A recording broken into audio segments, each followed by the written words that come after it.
Gold trusted gold buyers తాకట్టులో ఉన్న బంగారాన్ని విడిపించి ఈ రోజు ఉన్న మార్కెట్ ధరకే కొనబడును. మరిన్ని వివరాలకు సంప్రదించండి 77107720.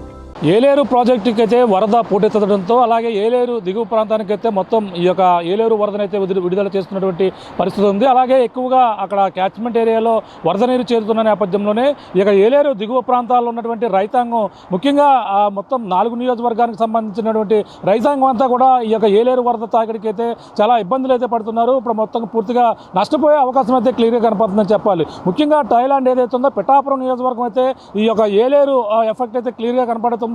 ఏలేరు సంబంధించినటువంటి గొర్రెకండి కాలువతో పాటు ఈ యొక్క కాలువలన్నీ కూడా పొంగి ప్రవహించడంతో ఇక్కడ గొల్లప్రోలు సమీపం అలాగే పిఠాపురానికి ఏలేరుకు మధ్యలో ఉన్నటువంటి ఈ యొక్క పిడిందొడ్డు అలాగే పులిదొడ్డు కాలువలు అయితే పొంగి ప్రవహించి ఇక్కడ అయితే సమీపంలోనే పలు ప్రాంతాలలో కూడా గండ్లు పడడంతో ఈ యొక్క పంట పొలాల్లోకి అయితే వరద నీరు అయితే చేరుతుంది. మనం చూడొచ్చు ఇది పులిదొడ్డు కాలువ అయితే ఎలా ఉధృతంగా ప్రవహిస్తుందో అలాగే పిడిదొడ్డు ఈ యొక్క మరో పక్కన పిడిదొడ్డు కాలువ కూడా ఉధృతంగా వరద నీరు అయితే ప్రవహిస్తున్నటువంటి పరిస్థితి. ఇక్కడ ప్రాంతాల్లో కూడా నిన్నంతా కూడా ఇసుక బస్తాలు అలాగే స్థానిక నియోజకవర్గం సంబంధించిన నాయకులు కూడా రావడం ఇక ప్రాంతాన్ని కూడా పరిశీలించి ఈ యొక్క ఏదైతే ఇక్కడ కొన్ని ఇసుక బస్తాలు కూడా వేస్తారు, అంటే ఎక్కడ కూడా గండ్లు పడకుండా ఇసుక బస్తాలు వేస్తారు. అయినా సరే ఇక్కడ మరొక ప్రాంతం నుంచి వరద నీరు ఎలా పోటెత్తుందో మీకు చూపించే ప్రయత్నం చేస్తాం. చూడొచ్చు ఇక్కడ ఇటువైపు అయితే అది పిడిందొడ్డు కాలువ, మరో పక్కన అది పులిదొడ్డు కాలువ, రెండు కూడా ఇక్కడ కలిసే ప్రాంతం ఇక్కడ నుంచి అయితే విడిపోతుంటుంది. కానీ ఇక్కడ గండిపడి ఏ విధంగా ఆ గొట్టు పైనుంచి ప్రవహిస్తుందో మీకు చూపించే ప్రయత్నం చూడొచ్చు. ఇటువైపు చూడొచ్చు ఇక్కడ మొత్తం ఇసుక బస్తాలు వేసినా సరే ఇసుక బస్తాలను దాటుకుంటూ వాటిని అంతా కూడా తెంచుకుంటూ ఇక్కడ గొట్టు మీద నుంచి అయితే నీరు ఉధృతంగా ప్రవహించి ఆ మొత్తం రెండు కూడా కలిసి ఉధృతంగా ప్రవహిస్తున్నటువంటి దృశ్యాలను అయితే చూస్తున్నాం. ఇక్కడ ఉన్నటువంటి రైతాంగం ఉన్నారు, అలాగే కొంతమంది నాయకులు కూడా ఉన్నారు. మాట్లాడే ప్రయత్నం చేద్దాం, ఎటువంటి ఇబ్బందులు ఫేస్ చేస్తున్నారు, ఇక్కడ ఎలాంటి పరిస్థితులు ఉన్నాయో మాట్లాడే ప్రయత్నం చేద్దాం. చెప్పండి, ఇది ఎప్పటి నుంచి ప్రవహిస్తుంది, ఇది వరద ఇంకా పెరుగుతుందన్నారు, ఏలేరుకు వరద వస్తుందన్నారు. ఇక్కడ ఈ తుఫాన్ ఎఫెక్ట్ పోయిన తర్వాత రైతులందరూ ఊపిరి పీల్చుకున్నారు, బాగానే ఉందనుకున్నారు. కానీ తుఫాను పోయిన తర్వాత ఇంతలా వృద్ధిగా ఏలేరు ప్రాజెక్టు వదిలేయడు, ఈ క్యూసిక్లు ఎన్ని క్యూసిక్లు వదిలేరో తెలీదు. రైతులందరూ కూడా దిగ్భ్రాంతి వ్యక్తం చేస్తున్నారు. దీనికి ఇంచుమించు లేదంటే ఈ పులిదొడ్డి పిడిందొడ్డికి ఈ గొరికండి అని కూడా అంటారు దీన్ని. ఈ కాలువ సమీపంలో వేలాది ఎకరాల భూములు ఉన్నాయి. దీన్ని ఎఫెక్ట్ అలా బైపాస్ రోడ్డుకే కాకుండా చుట్టుపక్కల కింద చాలా వరకు భూములు అన్నిటికీ కూడా కింద భూములు అన్నిటికీ కూడా ఆవకుండా ఈ నీరు ఒకసారి పడితే ఇంచుమించు 10-15 రోజులు పోన పరిస్థితి. అదే కాకుండా ఈ నీరు కోసం అప్పుడు గత ప్రభుత్వంలో 2014లో నుంచి 19 వరకు ఎమ్మెల్యే కింద చేసిన వర్మ గారు ఒక 150 కోట్ల నుంచి 160 కోట్ల రూపాయలు ఈ కాలువల ఆధునీకరణకు పెట్టేటప్పుడు పెడితే గత వైసీపీ ప్రభుత్వం వచ్చిన తర్వాత ఈ కాలువల ఆధునీకరణ లేదని అప్పుడు డబ్బులు లేవని ఈ బిల్లులు ఆపేయడం జరగడంలో అక్కడ మనకి కాలువలతో ఆగిపోయి అప్పుడు ఈ మురుక్కాలు తవ్వుంటే ఈవేళ రైతుకి ఈ కష్టం వచ్చి ఉండేది కాదు. రైతు సంవత్సరం పండించుకుని ఆరుగాలం పండించుకుని పంట కోసం ఎదురు చూసి 10 రోజుల్లో పంట వచ్చే టైం ఇది. ఈ టైంలో ఈ కాలువలో వచ్చి శుభ్రంగా రైతును ముంచడం కాదు, ఇలా రైతు ఏమన్నాడంటే నేను ఈ కాళ్ళ పడిపోయినా బాగుండి పంట పోయింది నాకని ఆవేదన వ్యక్తం చేస్తున్నాడు. మేము పొద్దున్న నుంచి కూడా రాత్రి నుంచి ఈ బస్తాలన్నీ కట్టడం జరుగుతుంది. ప్రతి గడ్డి దగ్గరికి వెళ్ళాం. అలాగే వాళ్ళకి ఇసుక కూడా గవర్నమెంట్ ఇసుక అలాగే సంచులు అందుబాటులో ఉంచాయి. ఈ సంచులు అందుబాటులో ఉంచడంలో ప్రతి ఒక్కరు కూడా మేము అందరూ కూడా నాయకులు కూడా కార్యకర్తలు అందరూ కూడా వచ్చి దీనికి అంతటికీ కూడా మేము హెల్ప్ చేసి రాత్రి నుంచి కూడా నిద్ర లేకుండా చేయడం జరిగింది. అయినా సరే వరుణుడు కరుణించలేదు. అలాగే పాపం ప్రాజెక్ట్ నుంచి నీరు ఇన్ఫ్లో ఎక్కువ రావడంతో అవుట్ఫ్లో ఎంతో కొంత వదిలేదు కాబట్టి వాళ్ళు కూడా ఏం చేస్తారు, లేకపోతే ప్రాజెక్టు పోద్ది ఈ నీరు వదిలేయడం జరిగింది. ఇక్కడ గండి కొట్టకుండా ఇసుక బస్తాలు కూడా వేస్తారు, మరి అన్ని కూడా తెచ్చుకుని వచ్చేసింది. ఇసుక బస్తాలు ఇంచుమించు లేదంటే మేము 5 వరసల నుంచి 8 వరసలు కూడా వేసాం. అక్కడి నుంచి రైతు మీద నుంచి నీరు పోద్దామని భయం వేసేంత నీరు వచ్చింది తెల్లారుజాముని. ఈ ఉబ్బెత్తన వచ్చేయడంతో కొంతమంది కొట్టుకుపోయి కాళ్ళలో వాళ్ళు మళ్ళీ తీసి బయటపడేయడం జరిగింది. రైతు నేను కొట్టుపోయిన బర్రెలు నన్ను వదిలేయండి అన్నాడు. అయినా సరే వద్దు, ఇది పంట మరి ప్రభుత్వం ఆదుకుంటుందని అందరూ చెప్పడం జరిగింది. రైతులు చాలా బాధలో దిగ్భ్రాంతిలో ఉన్నారు. తుఫాను తీరం దాటిపోయిన తర్వాత ఇది రావడం కళ్ళ కింద కనపడుతుంది. ఈ ప్రభుత్వం రైతును ఆదుకోకపోతే చాలా కష్టం. అలాగే నిన్న కాక మొన్న వర్మ గారు కూడా ఇక్కడికి వచ్చారు. వచ్చి ఇదంతా పరిశీలించి ఆయనే ఇసుక బత్తాలు అవి వేయించాలని మా అందరికీ చెప్పడం జరిగింది. మేము యుద్ధ ప్రాతిపదికన ఇక్కడ మేము గొల్లప్రోలు తెలుగుదేశం పార్టీ నాయకులందరూ కూడా కలిపి మేమందరూ కూడా ఇంటికి వెళ్లకుండా కూడా మేము ఇక్కడ ఇంటికి వెళ్ళలేదు. మేము ఇంచుమించు చెప్పాలంటే ఇంటికి వెళ్ళలేదు. ప్రతి ఒక్కరు కూడా మేము ఇక్కడ రోడ్డు నుంచి వాటర్ ప్యాకెట్లు భోజనాలు తెప్పించి రాత్రత్వమని ఇక్కడ ఉండి ఈ గంటలంటే పోర్చడం జరిగింది. అయినా సరే కానీ తెల్లారగట్ల నీరు ఉబ్బెత్తుగా వచ్చి ఈ ప్రాజెక్ట్ నుంచి ఇన్ఫ్లో ఎక్కువ రావడంతో మాకు అవుట్ఫ్లో వదిలేస్తే మాకు నష్టం ఏంటంటే గొల్లప్రోలకే భారీ నష్టం, నియోజకవర్గం పిఠాపురం నియోజకవర్గానికి. అప్పుడు వర్మ గారు కూడా ఇంకా మొన్న ఈ ఏలేరు దాని దగ్గరికి వెళ్ళి నీరు వచ్చేటప్పుడు మాకు వదిలేస్తున్నారు, నీరు మీరు పండించుకునే పంటలకి మాకు నీరు వాటా ఉందన్నారని గట్టిగా పోరాడి మొన్న ఇంకా నీరు అక్కడ పంపకం చేసి కిందకి నీరు పెట్టడం జరిగింది. అది జరగకపోతే ఈ నీరు మొన్న తుఫాను ముందే మునిగిపోనిది, ఈ తుఫాను నీరు ఇది కలిపి. కాబట్టి మన వర్మ గారు చేసిన దానికి ఇప్పుడు రాక కాయగలిగాం.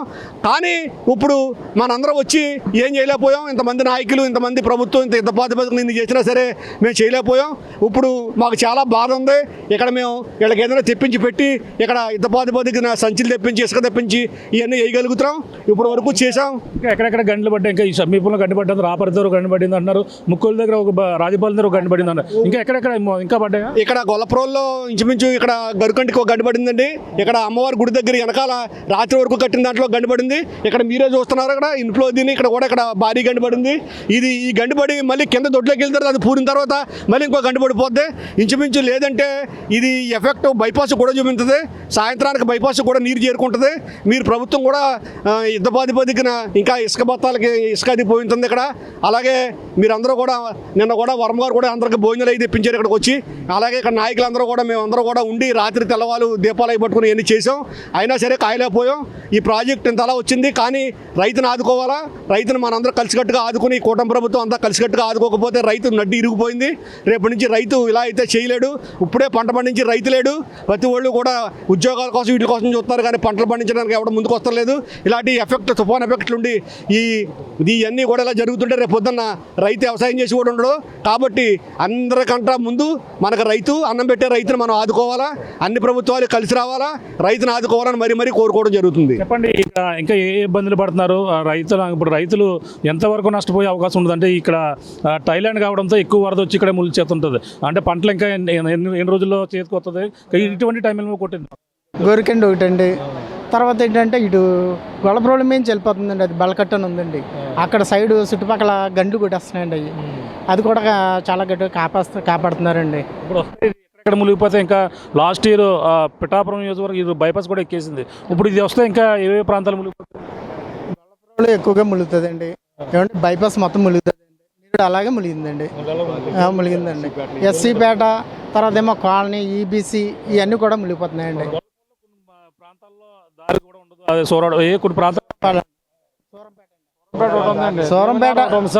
సూరంపేట, దేవీనగరం అండి, జగనన్న కాలనీ, ఈబీసీ కాలనీ అండి, మళ్ళా గంట వరకు పోయండి.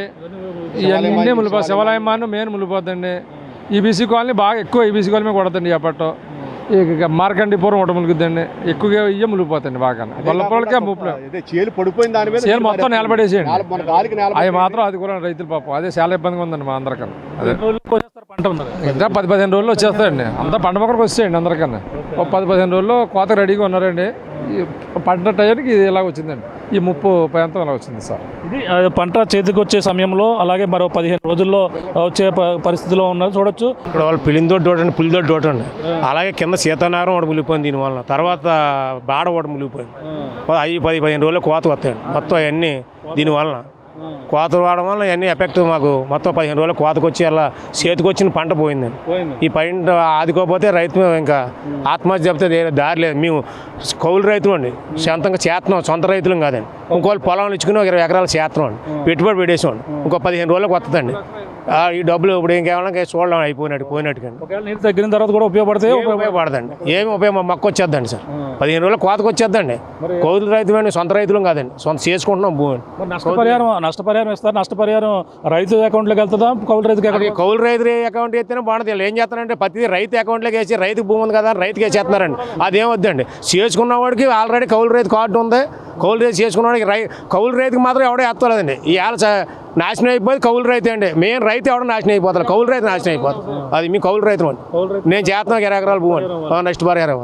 ఎఫెక్ట్ అయితే పక్కన ఆ చెట్లన్నీ కూడా పడిపోయాయి, చెట్లన్నీ కూడా నేల కొరిగాయి. కానీ ఈ క్రమంలో ఆ తుఫాన్ ఎఫెక్ట్ తగ్గినప్పటికీ ఈ కాలువల్లో అంటే చెట్లు ఏ విధంగా పడిపోయినాయో మీకు చూపించే ప్రయత్నం చేస్తున్నాం. అలాగే తుఫాన్ ఎఫెక్ట్ తగ్గిందనే లోపు ఈ యొక్క ఏదైతే ఏజెన్సీ ప్రాంతాల్లో కావచ్చు, అలాగే ఆ ఏలేరు ప్రాజెక్టు రిజర్వాయర్ ఉన్నటువంటి క్యాచ్మెంట్ ఏరియాలో మొత్తం ఆ వరద ఉధృతి ఎక్కువగా రావడంతోనే ఇన్ఫ్లో ఇప్పటికే 23,000 క్యూసెక్ల వరకు కూడా చేరుకుంటుంది.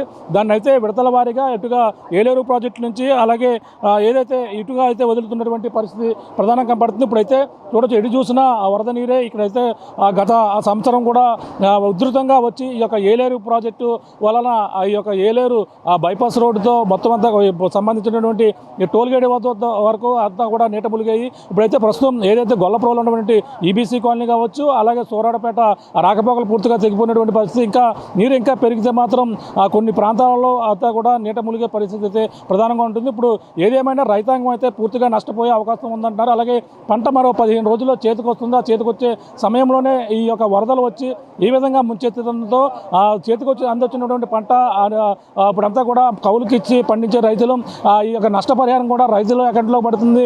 కౌలు రైతులకు కూడా ఇచ్చే ఏర్పాటు చేయాలంటూ కూడా వీరంతా కూడా ఆవేదన వ్యక్తం చేస్తున్నారు. మొత్తం అంతా కూడా ఇప్పుడంతా కూడా ఎక్కువ మంది కౌలు రైతులే ఉంటున్నారు. ఆ కౌలు రైతులను కూడా ప్రభుత్వం ఆదుకోవాలని కూడా వీళ్ళంతా కోరుతున్నారు. ప్రస్తుతం అయితే ఏలేరు వరద ఇంకా పెరిగే అవకాశం ఉంది. ఇంకా దీనికి విడుదల అవుతున్నటువంటి పరిస్థితి. ఇప్పుడు ఈ నేపథ్యంలోనే ఇప్పుడిప్పుడే ఈ యొక్క ప్రాంతాలు అనేక ప్రాంతాల్లో పక్కన రాపర్తి వద్ద గతంలో పడినటువంటి గండి వద్ద గండి పడింది. అలాగే ఏదైతే రాజపాలెం వద్ద ఒక గండి, అలాగే గోకువాడ వద్ద ఏదైతే ముక్కోళ్ళు యొక్క ప్రాంతంలో మరొక గండి పడడంతో జమ్ములపల్లి వద్ద నేను చూసాం ఆల్రెడీ బస్తాలతో వేసి అవన్నీ కూడా అక్కడ ఆ గండిని పూడ్చే ప్రక్రియ అయితే ఒక పక్కన కొనసాగుతున్నప్పటికీ వరద ఉధృతి అయితే కొనసాగుతున్నటువంటి పరిస్థితి ఉంది. ప్రస్తుతం ఈ గొల్లప్రోలు వద్ద కూడా మరొక గండి కూడా పడినటువంటి పరిస్థితి ఉంది. ఏదేమైనా ఏలేరు వరద వలన అయితే ముఖ్యంగా ఆ 4 నియోజకవర్గంలో ఎఫెక్ట్ ఉన్నప్పటికీ కేవలం పిఠాపురం నియోజకవర్గం పూర్తిగా నష్టపోయే అవకాశం అయితే క్లియర్ కట్గా కనపడుతుందని చెప్పాలి. మరి చూడాలి, ఇంకా వరద పెరిగితే మరి ఇంకా పెరిగే అవకాశం ఉంది. ఈ మొత్తం లోతట్టు ప్రాంతాలన్నీ కూడా జలమయమయ్యే అవకాశం అయితే పిఠాపురానికి అయితే ప్రమాదం పొంచి ఉందని ప్రధానంగా చెప్పొచ్చు. ఇది కూడా ఉన్న తాజా పరిస్థితి. కెమెరా అనిల్తో ప్రకాష్, ఆర్టీవీ, గొల్లప్రోలు నుంచి.